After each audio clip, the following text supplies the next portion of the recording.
Welcome back to Becoming Burnham. I'm Kristina. I'm here with Kat, and we are glad you're here today. So full disclosure, before we dive in, we actually sat down and recorded this entire episode 5 weeks ago. But when we got to the editing phase, we realized the microphones were completely turned off. So at first we were devastated, but looking back, it made the theme of this episode even more true because in the 5 weeks since, life has piled on in ways neither one of us expected. We've both been deep in it, overwhelmed, just trying to get through the day, which means we needed this episode more the second time around than we did the first. So it feels a bit like destiny that we're re-recording this now because we are getting into something today that we don't always talk about, just that low grade, heavy overwhelm that just kind of lives in the background. Not a sudden crisis, not a public breakdown, just that deep feeling of running on absolute empty, where you start looking at your entire life and wondering if you should just flip the table and walk away. Would you say you've been feeling that on a deeper level these past few weeks yourself? Absolutely. The amount of times Kyle and I have said we're just going to sell the house and move to Florida and live in Disney World is ridiculous. Yes. So what are your personal signs when you've reached that point? Do you get more irritable? Do you get more tired, more checked out? I would say the first thing I notice is I do get irritable, but it's not so much that I'm more irritable or getting more irritable more often. It is that I can't come back from it. Yeah. That's what I notice is if something does make me upset, all of a sudden, I can't let it go. Yeah. And I just want to continue to beat that dead horse of this upset me and this is why. And I want to just talk about it so many times. You're not as resilient as you normally are. No, not at all. I do get pretty tired as well. Yeah. I think that's everybody though. Yeah. I noticed that too, that you hit that point and it almost feels like the only way you can come back is by just taking a nap or vegging out or just hit that point where you can't try any harder. You just have to stop. Yes. Does it tend to hit you more emotionally or physically first? Emotionally. Yeah. Yeah, I would say emotionally for sure. Generally speaking, I continue to do, which I know we were going to talk about how terrible that is, but I am normally on that spectrum of everything. I'm going to keep going as long as it's stressful. When I stop is actually normally a sign that the situation is done and over with. Because it definitely confuses Kyle when we might have something happen and then 2 weeks later I'm crying. Yeah. And he's like, why are you crying now? It's over. And I'm like, but it's the first time I felt like I can. Yeah. Yeah. You've been busy dealing with it before. I do get those physical symptoms too. I'll feel it in my body. Not my neck, but right below my neck or in my shoulders. I'll feel it there. Sometimes my low back, I can feel it, or even my hips, which are all places where women especially, tend to hold a lot of stress. So if I'm not dealing with it, I'll feel it. Hip pain was from perimenopause. Well, that too. Oh. Is it stress or perimenopause? Which is why it's a more female symptom, I guess. What's the first thing you stop doing when things get overwhelming or when life starts piling up on you? Cooking. I find the act of cooking, and it's so interesting because I really do enjoy cooking. Yeah. I love to cook. However, when I'm really, really overwhelmed, I think the entire idea, everything that's involved with cooking. I have to plan the meal. I have to go buy the meal. I have to actually cook the meal. I have to serve the meal. Then I have to clean up after the meal. It's just too much. Yep. And so that is the first thing to go for me. Yeah. I would say that is probably a really good indicator. If you've heard me say that I've had takeout more than one day in a row, I'm probably not okay. Yeah. And even with the meal kits that you do, that can take out a lot of the heavy lift for planning, shopping, all that stuff, but you still have to prepare. And then it's all the steps involved with the meal itself. Wash the vegetables, cut the vegetable, and trying to manage all that with an already full brain and overloaded system. It's so funny because for me, with the meal kits, when I'm feeling overwhelmed, I won't even be able to decide which one. Yeah. I'll look at them and I'm just, I don't even know what I want. I don't even know which one of these that I want to cook. And that's But where it ends right there. That is part of it, is that decision fatigue. I can't even make one more decision. Yeah. Even if it was going out to eat, where do you want to go eat? I have no idea. No. Just pick somewhere and tell. What time are you coming over today, Kristina? I have no idea. Just tell me what time, because I can't even get out of bed right now. I didn't end up having to tell you a time. You didn't. I did get myself. But up you and were in bed. I was stuck for a minute. Yeah. When I said, "Hey, what are we doing today?" And here's what I think also makes it worse is we often don't even stop until we're beyond the point of where we should have stopped. Like, we don't stop. We just keep going. And even when we feel it building, we keep going until we hit that point where we cannot anymore. So I guess that's another question I've been thinking about then is, why do we ignore it for so long? Why do we ignore it until it gets to a point where someone has to take a leave of absence just to breathe, or, everything comes crashing down around us? Because if we ignore it long enough, I think the hope is that it'll just go away and then we won't have to deal with it. Because as soon as you recognize it, say it out loud, all of the things, you have to deal with it. And the dealing with it is often really scary and generally a lot of work. And that seems almost overwhelming in itself.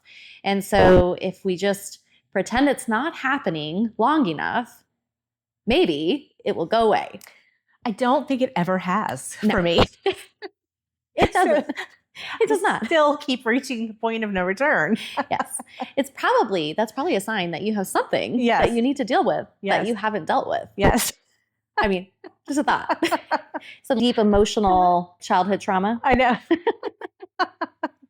I know. So we just keep applying the same strategy that we used to use back then. Just no eye contact. No. Yeah, it'll be fine. Put a blanket over you. Have you ever felt guilty for needing rest? Yeah. What mom hasn't? Because our kids need us. They always need us at all times for something. Even when they don't. Yeah. It could be as simple as, I don't know where this is. And you're like, you live here too. You know where this is. It's in the same spot it's been ever. And when you were here, we were filming last time. Kyle was looking for aluminum foil. Yes, that was great. Yes. And where was it? In the cabinet where he was looking, but on the other side, I think. No, it was exactly where I told him it was. I know, but he had the it seemed like he had the left door open and he was looking and looking, and you explained where it was. And then you go over and you open the right door. Yes. And there it was. It was right there. But it's just, I don't know. I think that for moms specifically, we are needed. And so therefore resting, that means that something's not getting done. Yeah. And so of course we feel guilty, because what determines what should or shouldn't be the thing that we let go? And cooking for me, I feel like that's nobody's going to get hurt, or right. Well, I can always and there order are other food. things people can eat. Yes. You're not cooking a meal. Yes. So, but what if a kid is sick when you're experiencing that overwhelm? What do you do? Right. When you are literally so down that you can't, the idea of even getting out of bed is hard, but you have a kid that's puking. Right. You're going to get out of bed. That's one of those things you don't have. Someone's getting out of bed. Yeah. You don't have an option. No, not at all. Kid or animal. Oh, yeah. Yeah. Like this one right here. What do you think pushing through costs you on the other side of it? So not giving yourself that permission to rest and pushing. I think in a lot of ways, I think it makes it worse. And for two reasons. One, I think that when we're operating truly with less to give, we make mistakes in our life, generally with relationships. And so, if I'm operating on empty, and so I get irritable and I decide to pick a fight with Kyle because I'm irritable, it has really nothing to do with what's happening. Yeah. And maybe what he did, sure, is annoying or something like that. Yeah. But would it have turned into a big fight if I wasn't on empty? Right. Probably not. Yeah. And so we're making it worse, but we're also making it bigger. And so that's the other thing too. I think I've talked about this with my therapist. She has me name it and describe it, and it makes it feel smaller. Yeah. The more we ignore it, the bigger and bigger and bigger it actually gets Mm-hmm. versus, hey, if we acknowledge what's happening, it's actually getting smaller. Yeah. You talked about that also with Kyle. You had an analogy about the trash can and putting the trash in and putting more until it overflows. Yeah. I think to me that is, I mean, I think a lot of people do it. I feel like I notice it more with the men in my life because Kyle does it, my dad does it. And it's the trash can syndrome. Like you literally are putting things in and at some point your trash can overflows and you have to take out the trash. Yeah. But like we have a tendency, what do? We push it down so we can put more in. Yeah. And we keep doing that. But eventually like your whole bag explodes. Yeah. And better hope that you're not, in range when that happens because it's normally really ugly. Yeah. And so you have to take out your trash. There's a lot of advice out there that sounds great and doesn't really do anything. People will say, well, self-care, you just need some self-care. Like I can only take so many baths and I can only get so many massages, and that doesn't necessarily fix the problem. I mean, it might help ease some of the strain I feel in the muscles, but it doesn't always get to the core of really what's going on. What's something small you do that actually resets you? Well, I want to go back a little bit. Okay. Because there's something that I learned after losing Arlen that I didn't know before. Okay. And so all of the things that they talk about for self-care, it is to lower your cortisol levels, right? Okay. Well, what they don't talk about is if you have high cortisol levels or even just elevated for a long period of time, all of those tricks no longer work. Or at least they don't work permanently. Yeah. It's a temporary fix. Yeah. And so that's where it gets kind of sticky because you're like, how do I lower it? Like always. Yeah. And generally that's much bigger work than just, I washed my face today or I went and got especially if you're in a constant overwhelm state. Yes. So you have a massage on a Saturday and you go right back to it on a Monday. Yeah. Yeah. But I think that's also why it's even more important that, hey, when you start to feel that, you've got to deal with it because if you prolong it, here we are with these elevated cortisol levels. If I go do yoga once a week, it's not going to fix it. Right. Whereas if I dealt with it, maybe my one yoga class would do it. Yeah. Yeah. Or the facial. The facial sounds really nice right now, actually. I know it does. We'll do that next week. So what other things do you do then to reset yourself or find that, I don't know, self-care that helps you move through the overwhelm? So one thing that I have recently started is I have a very strict facial routine. So I have they're like these two, I don't know, Korean toner pad thingamabobs. And I have one for nighttime and I have one for daytime. That's essentially the same thing. It's the toner, you wash face, toner, and then lotion. But there's two different kinds. But even just the idea that there's two different kinds, I feel like making this fancier than it really needs to be. So I make sure that I do that. And when I do that, it's like, even though it doesn't take long, it's 2 minutes, right? Maybe 3 because I have to dry my face.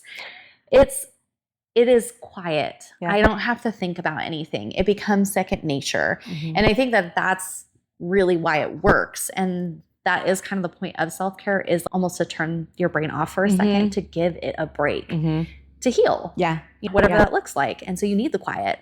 And it's funny because sometimes Kyle will want to talk to me while I'm doing my While you're swiping your feet. And so I've waited until he's fallen asleep and then I'll go up and do it after he's fallen asleep so that way it is quiet and I get that reset time. But then I also do jujitsu and that really helps a lot because I'm dying out there. Yeah. Okay. I am, rolling with 15, 16-year-old girls who are really strong and they've been doing this a long time and they're really, really good and they can choke me out in 2 seconds. And so you can't think about anything except for literal survival. And that helps a lot. Yeah. That it gets you out of your own head a little bit. Big time. This one sounds pretty simple too, but sometimes I'll just go outside, not for a walk, not a big, exercise fit or anything, but just standing in the air for a few minutes. I think that kind of helps me too. I don't know, breathing different air or feeling a different temperature on my body is just kind of like a second wind sometimes. There's science behind that. Yeah. With the temperature thing. Uh-huh. It is, I can't remember the whole thing about it, but if you're feeling low or that disconnect, because that's kind of what it is. Yeah. If you say jumped into like the pool, Oh yeah. It's supposed to like almost snap you back into like reconnecting with yourself. Well, there's, this whole movement for like cold plunges and things too, or even the different temperatures where you do the hot and then the cold. Yeah. Yeah. I think it's kind of wild. Something so simple, but I would think But that it being would like, kind of shock your nervous system. Yeah. But even just being outside is so grounding. Yeah, it is. And I like petunias. I can't keep everything alive. I think we've had this conversation. I like plants that talk to me. And petunias are one of those because the flower just kind of dies and crumbles and then you can deadhead it and pick it off. So I'll go out there and just pick the dead flowers off. And I don't know, it's something that I can feel immediate satisfaction from. And I'm out in the air and you don't have to think all that hard about it either. No, not at all. It's dead, yes or no. My therapist would call that self-care. Yeah. Yeah, like I think it is. I think I just kind of go out there and like be one with my flowers. So I don't know why I haven't thought about this before. And I don't even know if I've ever told you about this. But when I was going through my divorce with Dan, I did a lot of things. I literally made a list of things that I wanted to do and accomplish before I even considered dating again. Yeah, like a bucket list, but for like my love life. Yeah. But one of the things on my list was doing a barefoot hike. And I did it. Yeah. And it was the most amazing thing that it was really hard because you're hiking with no shoes on. That's horrible.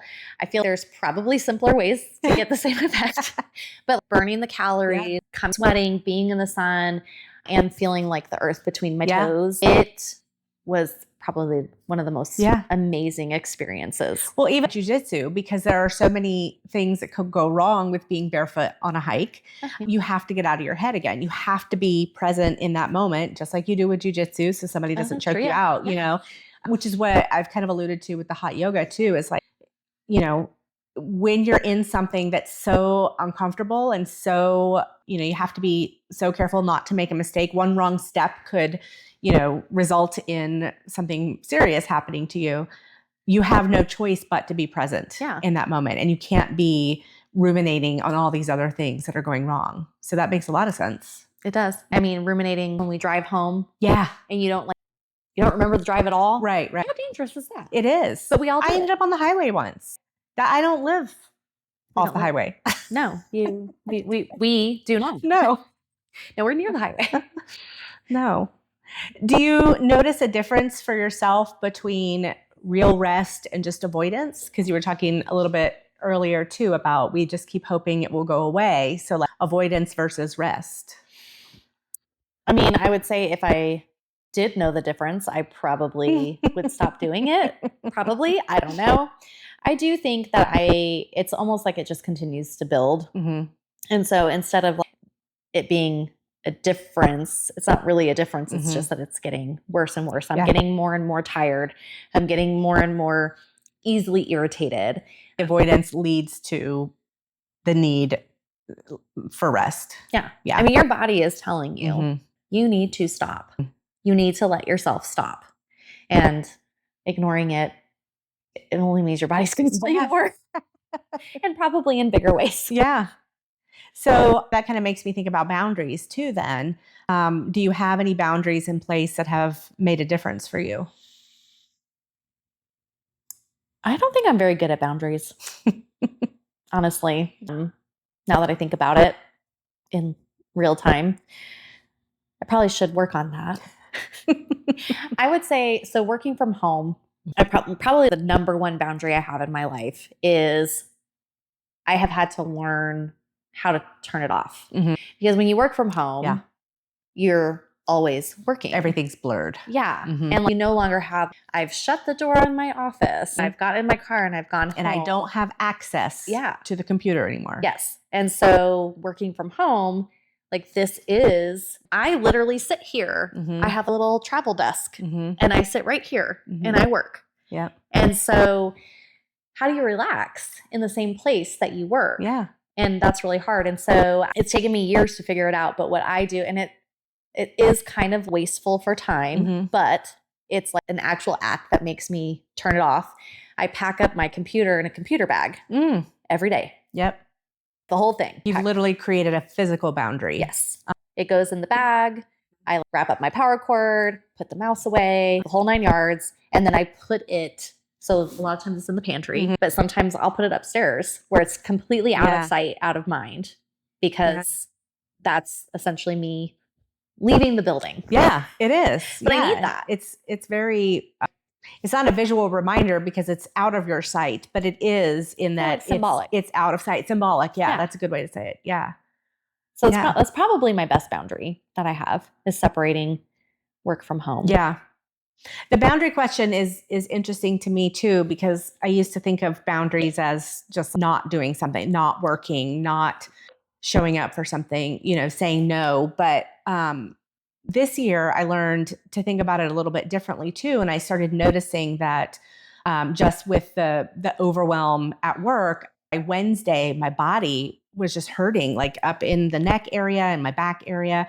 And genuinely sitting at the computer was just locking my body up. And I was sore and I was tense. And in the beginning, I could go and I could get a massage on a Saturday, and that helped for a while. But at some point, I mentioned earlier, even that stopped being enough. So I mentioned it to my massage therapist, and she was like, well, you just need to schedule something on Wednesdays then. But I couldn't get all the way across town to her on a Wednesday with the limited hours and balancing it with my work schedule. And so I had just discovered hot yoga, and I was like, you're right. I should just go to hot yoga on Wednesdays. And so now I have started scheduling that hot yoga class every Wednesday, and it's become a non-negotiable. And that's my boundary, not with another person, but with my own week. And it's not saying no. I mean, I guess it is to external things, but to myself, it's saying yes, like your boundary is that you need something for yourself on a Wednesday to break up, that sedentary piece. So I love it though, because it's not just about the workout, it's about the heat and feeling like I can't be anywhere else but in that moment. Yeah. I can't be stuck in my head, and I can't be stuck and cramped behind a computer. I have to be like opening my muscles and everything. Stretch is probably really fantastic Absolutely. too. And with the heat. Yeah. But with massage, releasing toxins and things like that, I would think that yoga is the same. Yeah. I mean, that's part of why you keep talking about it. I'm like, well, maybe I need to do some hot yoga. Yeah. Which, yeah. And if you're in the really hot one, it's kind of taking a barefoot hike. You better pay attention or you're slipping right off your own body or right off your mat. You've got to be so present because it's hot. It's 104 degrees. You walk in, it's just you're like literally paying to stay inside of a sauna for an hour. And move your body while you're doing it. Yes. I don't know what I'm thinking. Yes. So what would you say to someone who feels like they're barely holding it together? They're in that period of overwhelm and they're shoving everything down further. I'd probably say a couple things. The first thing that comes to mind, which is just really funny, because I made a TikTok about it. I did my TikToks yesterday. You know how I like doing batches, and it is Disney life advice. Okay, stick with me because they're actually pretty good. But one of them is about Finding Nemo, so Dory, right? And just keep swimming, just keep swimming. And I talk about how you don't have to know everything. You don't have to know exactly how the story is going to end. You don't have to know the 10 steps between now and then. You don't have to know everything right now. You just have to get through today. Or even sometimes the next hour. And that's okay. And I think that all of us we're so focused on the future that it does make the right now very overwhelming. And sometimes I think we have to dial it back. And so kind of simplify things. Swimming is perfect because keep going. You can do this. But from the flip side, I don't want that to be confused Mm-hmm. with ignoring, what the real work that needs to be done. Yeah. And I think that we probably do need to pay better attention to, hey, maybe I need to go to therapy. Like, we're both in therapy. There's nothing wrong with that. Yeah. Or maybe I need to add some sort of self-care or something that's for me. Or I don't know. It could even look like we order pizza once a week. Yeah. Just so that you have that off of your plate and that break. Yeah. You still have to make sure you're paying attention. And I guess that is really my advice, is we all need to do better about listening to our body and what it's telling us. Because I think we're all so prone to just be like, I'm just tired, or my body's just sore because I'm in perimenopause, or all these different excuses, when really, like, the root of it is, I don't know, you probably have something they haven't dealt with. Yeah. So maybe take a minute, deal with it, so that you can stop feeling like that. Yeah. At least for a little while. But I like what you said too about, even, you didn't explicitly say breaking it into smaller chunks, but like, just keep going to the next day, or maybe it's just the next hour. I have a sign at work that says something to the effect of, what's the next best decision you can make? So when you're feeling so overwhelmed, you don't have to get from A to Z in that moment, but you do need to get from A to B. Right. So kind of scaling back, like you said, and looking at a more manageable chunk. I would say after losing Arlen, and nobody understood entirely, because we lost our son, but we also lost our home. So we're trying to rebuild a home. And probably one of the best things that happened was Rick Rita. He took care of all the decision making. What your experience was way different than my experience, because I didn't have to decide really anything. Yeah. And at the time, I didn't think a whole lot about it. But for a while, anything outside of tomorrow was way too much for me. Sure. Like the idea that I'm going to live another 40-ish years without my kid, that just saying that, just holy crap, how is that even? I can't do that. Yeah. But I can make it to tomorrow. Yeah. And probably the next day. And sometimes that looks like I could do next month. Yeah. But travel, that's why I travel as much as I do. And normally when we travel, I have the next trip on the books, because that's how I've managed to get from 1 month to 6 months. I still haven't quite gotten to like, hey, I'll make it to next year. Yeah. But I have managed to I'll make it to my next trip. Yeah. And I mean, I'm sure there's other ways of marking something in the calendar to be able to get there. Yeah, but it gives you something to look forward to. It gives you the thing you need to make it to that point in time. Yeah. One of the most helpful things anyone ever did for me when I was feeling frustrated and overwhelmed was just as simple as that. She said, just tell me what feels so overwhelming right now. Not, it's going to be okay, or have you tried this? Have you tried that? Just tell me what it is. And we started breaking it down together and really looking at what was actually on my plate and what needed to happen first and what could wait. And just helping me see it in smaller pieces made it feel survivable in a way that didn't 5 minutes before that, because I was looking at everything. And that made me think of that saying, how do you eat an elephant? One bite at a time. But when you're overwhelmed, you can't see anything but the elephant. And it just sits there and it feels impossible.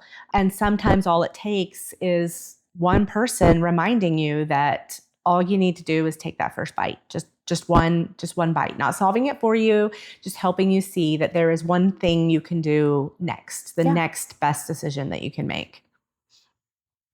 What would you tell your past self during a really overwhelmed season? What did you need to hear that nobody said? I mean, I'm sure people did say it. And honestly, if somebody said this to me, even though it is exactly what I would need to hear, or at least not just hear, but know, is it will pass. You will make it through. There's nothing that we can't do. Doesn't mean that it's not really hard. Yeah. Doesn't mean that it doesn't suck. or that it's unfair or that it's not unfair, but you can. I'm here. I didn't think I was going to make it to December 10th, 2023. Yeah. But here we are. I don't know what the date is, or I'd say it out A loud. couple years later. Well, is it June 6th? I'm like, what is today date? Yeah, Today's 7th. 2026. And I've made it. But on December 9th, 2023, I didn't think I would. Yeah. And had somebody told me, we're going to get through this, especially cheery-wise, I would have been like, shut the hell up. Yeah. But had I truly believed that I would, I think that would have helped. But again, don't make me feel invalidated. Yeah. Like, my feelings matter, and it is really hard, and it does really suck. But I'm here. Yeah. And that's enough. I think sometimes too, we wait to ask for help because we don't want to be a burden on somebody else. But if we sit and think about the last time someone came to us needing something, did you think they were a burden? Probably not. I mean, if someone is hurting and sad and in pain or overwhelmed, oftentimes you're glad they trust you enough to come to you and feel safe enough to come to you. But we don't always extend that same grace to ourselves, and we feel like we're going to be a burden on somebody else. And so that, I think that's another thing that can lead to that overwhelm, is just that feeling that we have to keep it to ourselves, that it's not safe to unpack that with somebody else. It's interesting that you bring this up. Yesterday, Kyle sent me a video, and it's almost like the opposite side of the worst thing, or what will make him, I don't know, spiral, or however you want to put it, is thinking that he has to say no to helping somebody. And I'm like, so just listening to you, I'm like, oh my gosh, it's like almost both sides of the same token. We don't ask for help, but at the same time, we don't want to not help either. Yeah. And sometimes that's at our own detriment as well. Yeah. Because sometimes we should say no. Yeah. But it's just, I just find it so fascinating that so much of what we're experiencing has to do with a lack of safety. I mean, emotional safety. I do not feel safe enough to say no or to say yes, or to let you in on my secrets and how I'm feeling. And why is that? Like, we should feel safe with each other. Maybe we need to go find safer relationships. I don't know. Maybe, where we can have those conversations. Yeah. Well, and ones that are mutually beneficial too. Of course, it's not a healthy relationship if you're always the giver and never the receiver. And of course, that can create an imbalance. So maybe it's more balanced relationships. Yeah. What kind of overwhelm feels heavier to you? Emotional, financial, parenting, work, all of it can lead to that decision fatigue. But is there any kind of overwhelm that feels heavier for you?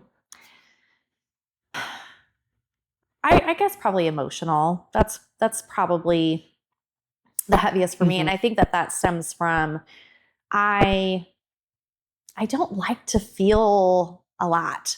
I mean, and I mean that in a million different ways, because I don't want to feel like I'm too much. I also don't want to feel every feeling out there. I like things in their boxes. I do. And so I want to be able to deal with one or maybe two at a time. Yeah. And so too much is sometimes really, really hard for me.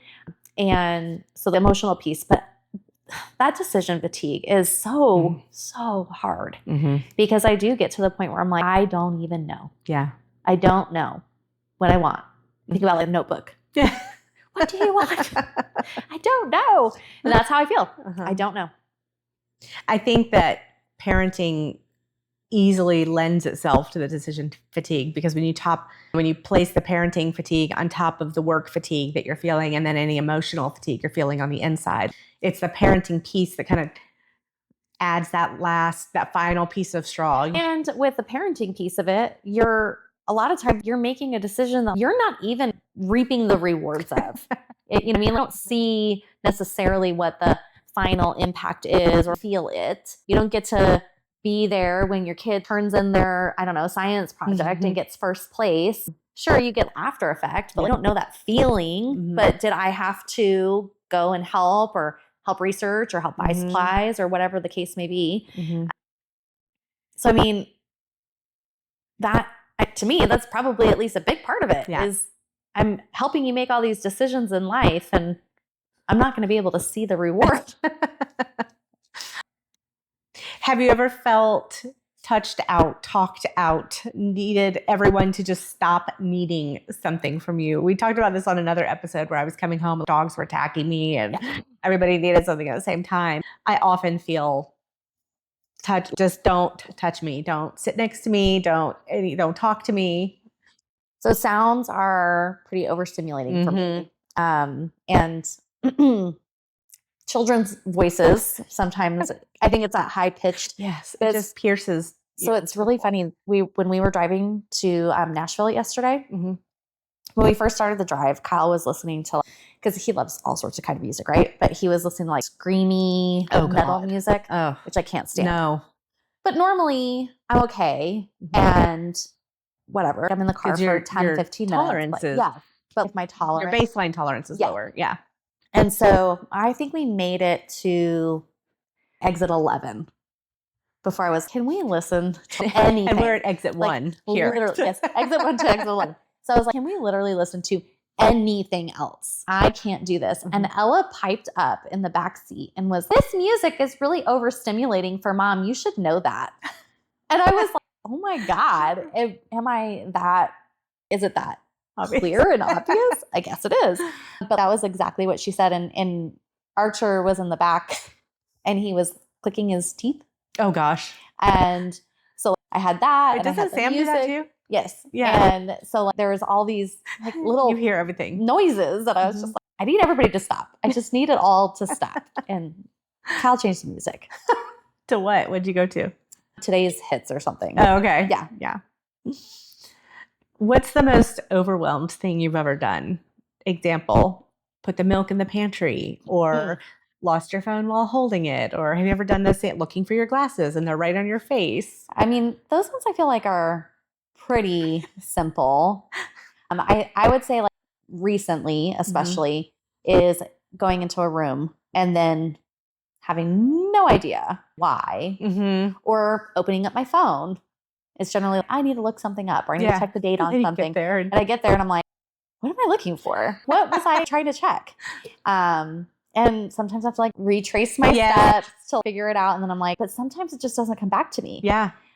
We went to the store yesterday. We had to get pool chemicals. We had to get 3 things from the grocery store and we had to get a water filter for the fridge. And we were out and we both of us, we were like, there's something else like that we are forgetting. And neither of us could remember. And we got into the driveway and he was like, the water filter for the fridge. And so while you were here today, what did we get in the mail? He's like, I have 3 now. It's good. But I mean, even just being out, we went to an entire store and didn't know why we were at that store. Yeah. Because it was Lowe's. Okay, cool hack that I just saw on TikTok the other day. Okay. You know how you can put reminders in your phone? You can do lists in your phone or something like that? Okay, well, evidently, this is on an iPhone. I don't know if you can do it on your phone. Okay. But when you go in and you put those reminders in there, you can also add location and it'll show you a map. So let's say you were going to Kroger or whatever down the street. You could put the reminder over Kroger and like change the little circle, kind of like when you drop somebody a pin or whatever, you can make the circle bigger. So as you get into the radius of Kroger, it will pop your alarm up or your alert and it will remind you of what it is you're supposed to get there. That is so like genius. I've always done it as like 2:00 or so, you put a time, but maybe I'm not going to be there at 2:00 and I forget to go in and check. Yeah. So there was a location setting that you could add to your reminders. I'm going to have to look. I know. That is absolute genius. Absolutely. Yes. And then with the overwhelmed piece, the one I was thinking of was, I had just had a really, really overwhelming week at work and I was on my way home, which should be a mindless trip. I should be able to do it blindfolded, honestly. But yeah, evidently true.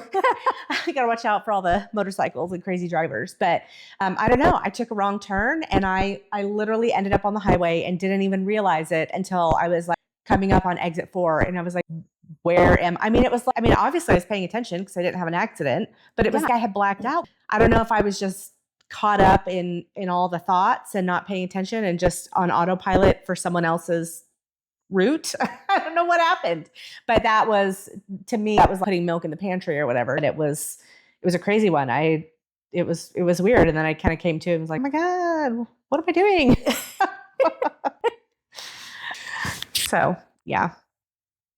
Well, I think the big idea here is overwhelm doesn't always look like a complete and total collapse. Sometimes it just looks like functioning without really feeling present in your life. And I think noticing the overwhelm is a form of self-awareness, not weakness. So here's what we'll leave you with today. Ask yourself one thing. What can you actually put down this week? Not forever, just for now. Your body already knows the answer, and you've probably been too busy to listen. Tell us what it is. Drop it in the comments or shoot us a message. And if someone in your life needed this today, send it to them. Sometimes the most caring thing you can do is just say, hey, you're not the only one, or I need a break. Take good care of yourself and each other. We'll see you next week.